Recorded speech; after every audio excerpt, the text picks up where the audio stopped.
Hello, this is Sarah Lawrence at Mum and a Spiritual Journey, and welcome to my April-May Energetics Update for 2026. It's been quite a while since I've done a podcast, so I've covered a lot of ground since then, and I've got involved in some new projects and some new levels of work. So those of you who know me as an Akashic reader may now also find me giving human design readings and working with sacred geometry and something called the Success Codex. Let's put this into some kind of context.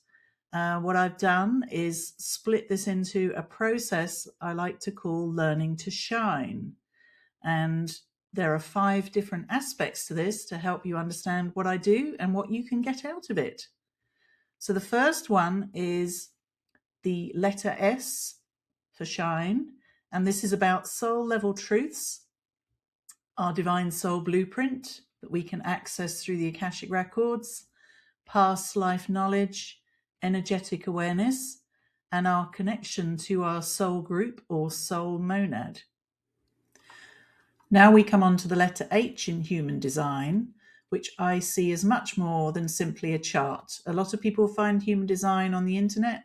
They look up their chart, they find themselves as one of 5 types, and they kind of leave it at that.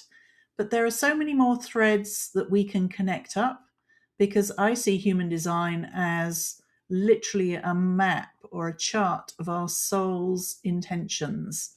And these intentions can be traced from our soul blueprint down into our human design, and they can help enhance the human experiment. And as you'll see with this month's celebrity profile in human design, you're going to get a very practical grounding in that kind of concept.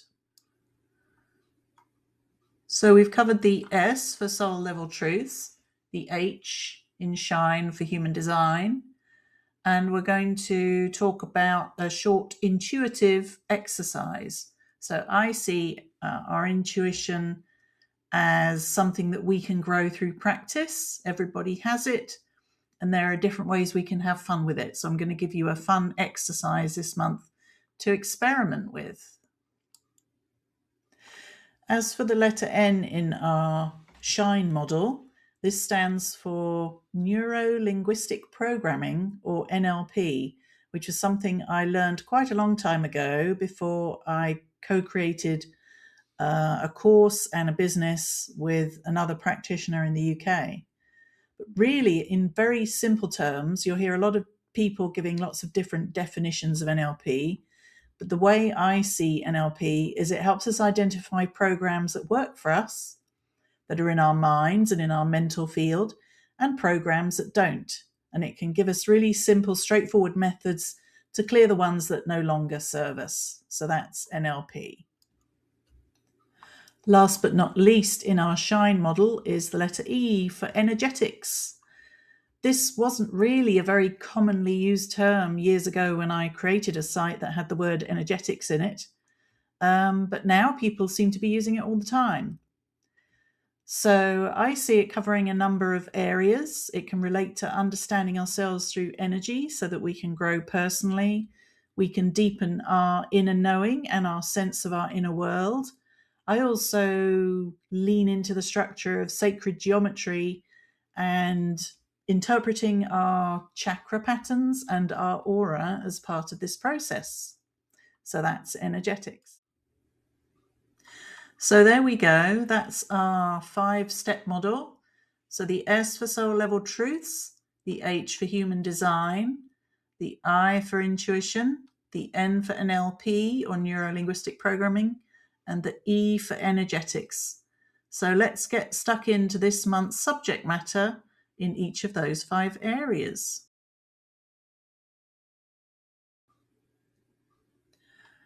So the S for soul level truths. Well, sometimes our soul can seem like something that's very far away, but through our divine soul blueprint, we can access it quite easily and reconnect with the essence of who we are as an energetic being. First of all, the divine soul blueprint. Well, this is made up of the energy that our soul uses to create a reference for itself through many lifetimes, so that it can understand and experience itself as a piece of consciousness, in this case, in a human body, in these current incarnations. So one of the first things I do with clients is we work through something called the Soul Star reading, where we look at your primary energy center, which is a vibrational aspect of your soul. It sounds very woo-woo, but it's actually really straightforward and practical in helping you understand yourself more deeply. Some people have secondary energy centers as well, and I cover those in the Soul Star reading, along with something everyone's always interested in, which is their soul group of origination, sometimes called a star seed group.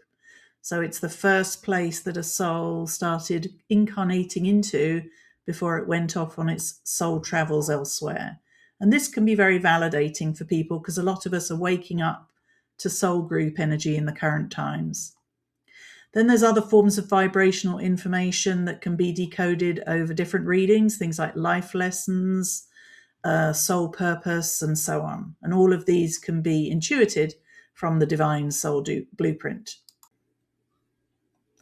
Well, this all sounds peachy, doesn't it? We have this Divine Soul Blueprint.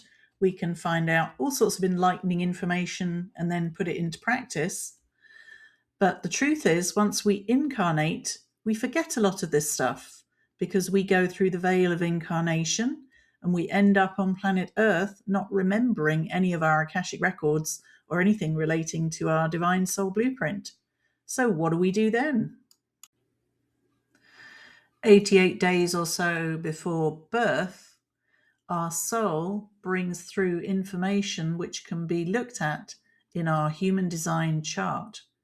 And this information relates to our soul's intentions, some people call it the subconscious, for this lifetime.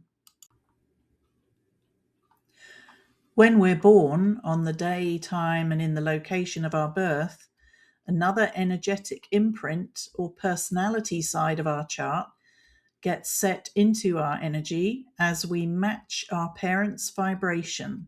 And this is kind of a survival thing.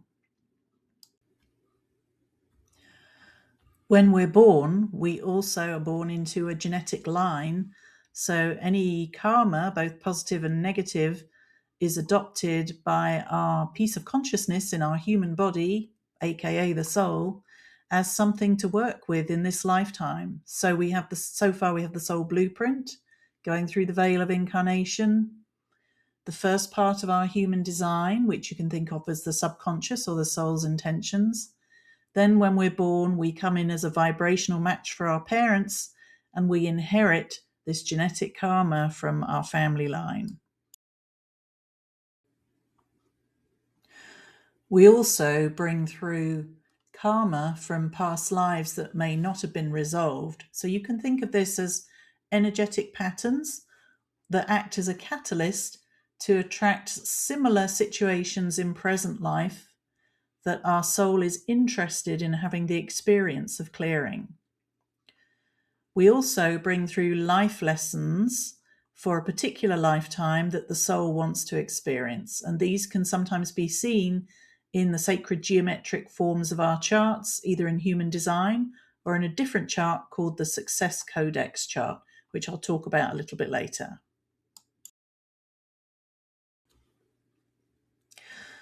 So far, I've talked about quite a lot of higher concepts, which, in some ways might be hard to get a grip on.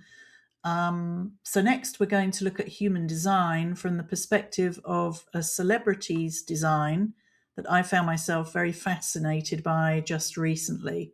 This is a really good way to get a handle on what I'm talking about here so that you can understand somebody's approaches and motivations in the context of the Shine model, what I've been talking about.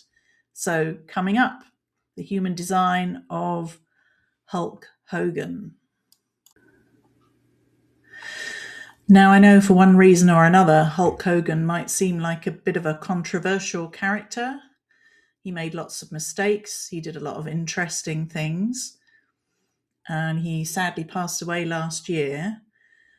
I'm staying neutral here, though. I don't want people to think that I'm going, yeah, he's a great guy, or yeah, he's an awful person.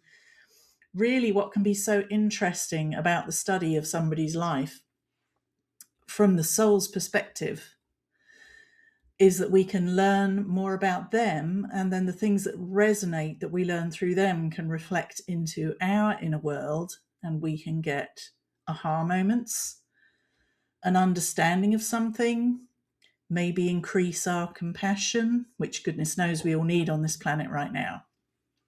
So that's the intention and attitude and approach with which I've been looking at Hulk Hogan's chart after seeing him on a fairly new documentary on Netflix, which if you do have Netflix, or you have a friend who has Netflix, I highly recommend you take a look if delving into your human design and the great experiment of human design is something that interests and motivates you.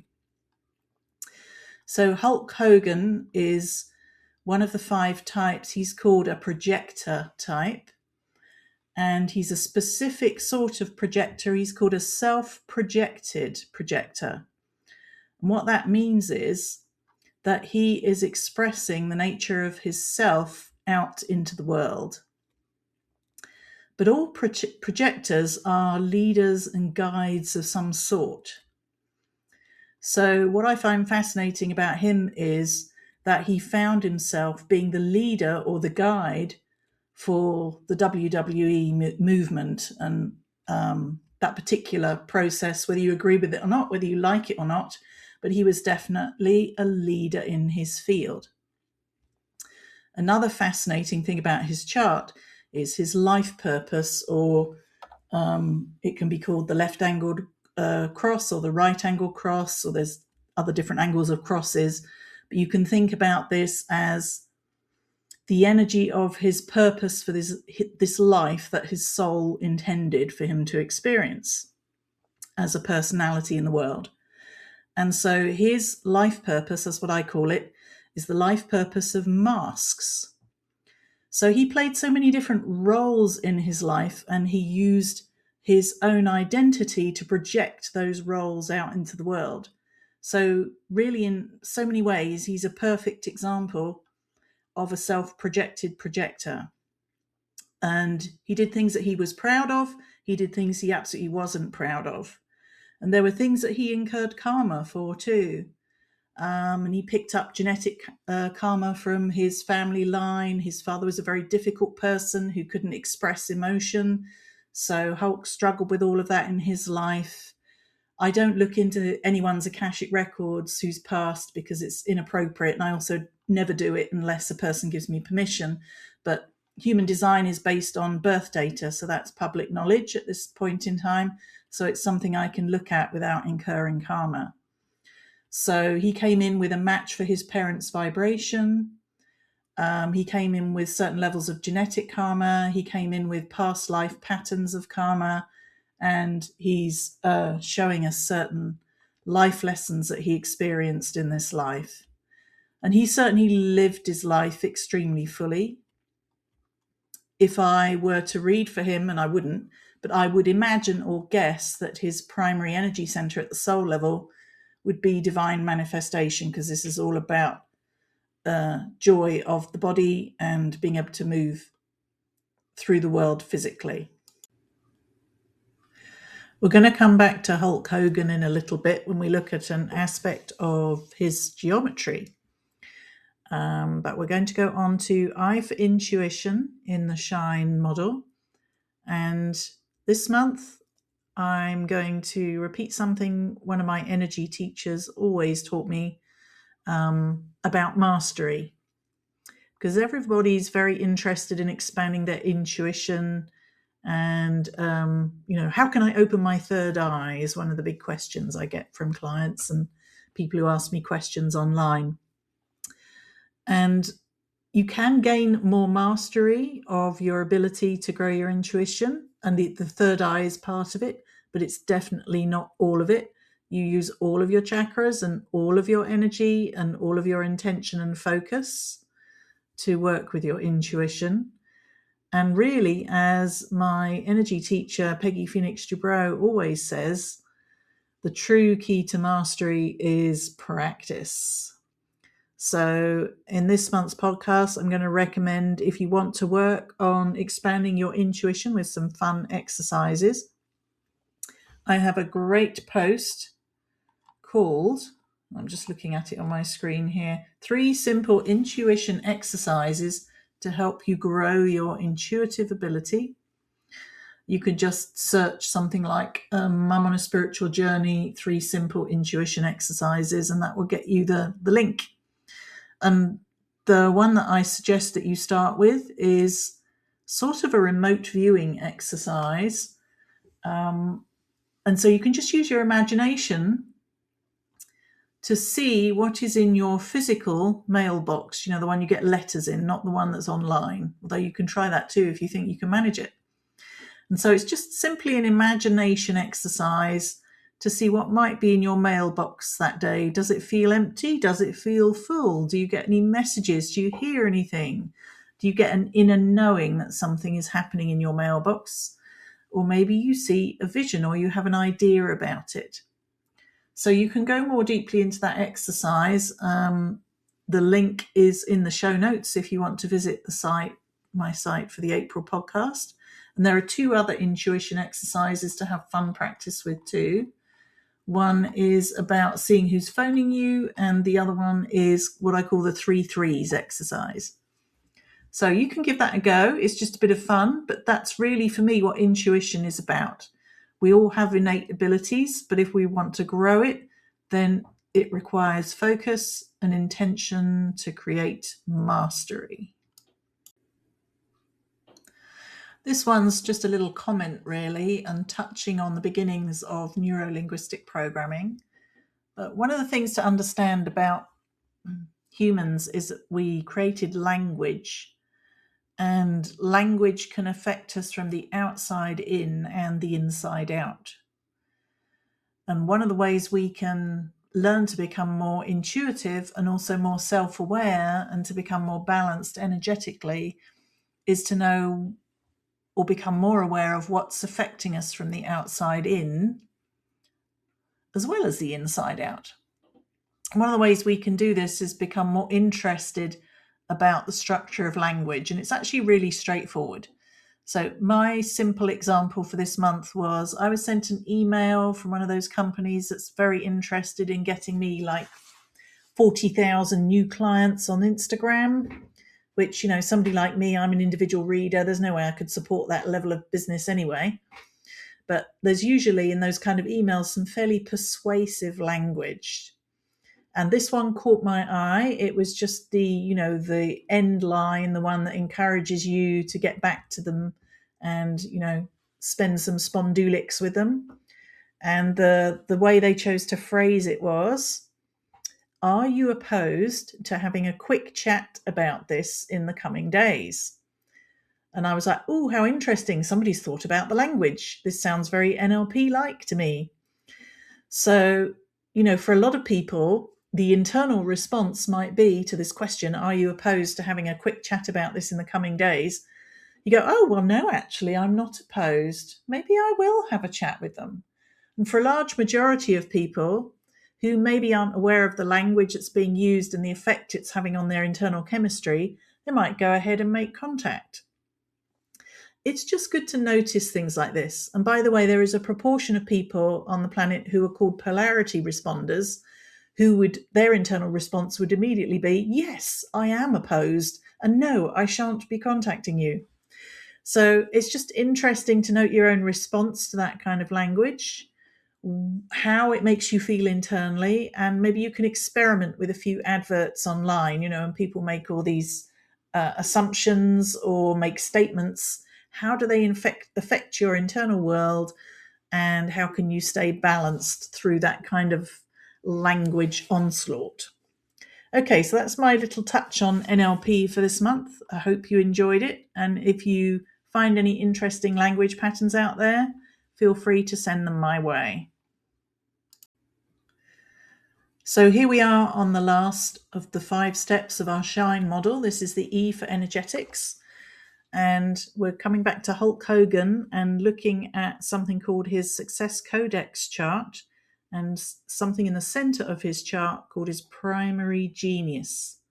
Now, we can all get a Success Codex chart. Feel free to connect with me at my site and ask for one. Understanding our primary genius is about the personality side of our life purpose. And it's very helpful to understand the innate nature of what we're all really good at, and also how we avoid being good at it. And this is something that the Success Codex is extremely helpful in showing us all. So Hulk Hogan's primary genius in the center of his chart, and you'll see a snip of his chart if you visit my site and the April 2026 podcast, or you can look at it on YouTube because there's some visuals on there on my YouTube channel. If you're watching this here, and you'll see the central sphere in the Success Codex chart is the primary genius. So what was Hulk Hogan good at, innately good at? Well, his key code is facilitation and his archetype is the guide. So he was good at creating things by doing them and guiding people through processes. So he became a role model in so many ways. And interestingly, this reflects back on his life purpose of the masks, which I was talking about earlier, because he was able to show people different ways of doing things by wearing different roles. So he facilitated different scenarios through the way he approached things, the mask he wore, the way he showed his personality. And when he was truly empowering, people could align with and understand his approaches and really resonate with them. There was a point where he went off and became kind of like a dark character in the wrestling world. And when he became, in the sense, separated from broader intentions of the collective as to how they'd like to see him express himself, then that's where this word hierarchical comes in on his chart, which means he separated himself more from how he could best empower people. He was also able to shine and grow over time and really connect with the big picture. And he was also quite patient about growing his career at times. It did take him time to get to where he was. And it was an extremely long career. And there's a shadow aspect of his primary genius too, which in this case is about being so detached from everything that's going on around him that he forgot to be of service. And so if you watch the documentary, you'll see that that happens for him at times. It's a fascinating thing. So that's Hulk Hogan's primary genius. And that's a little snip of his Success Codex chart. We've come to the end of the podcast for this month. I want to thank you for sticking with me if you got this far. And remember, you can visit my site at mumonaspiritualjourney.com for the show notes if you want to see more. You can ask me at that site for your own human design report or your Success Codex chart. Those are free services that I offer. I have an email learning series at my site you can sign up for. You can book the Soul Star reading if you found the concept of learning more about your divine soul blueprint interesting, and look and check out the other readings that I offer. Thanks for shining, thanks for listening, and I hope you keep listening to my podcasts in the future. Lots of light and bye for now.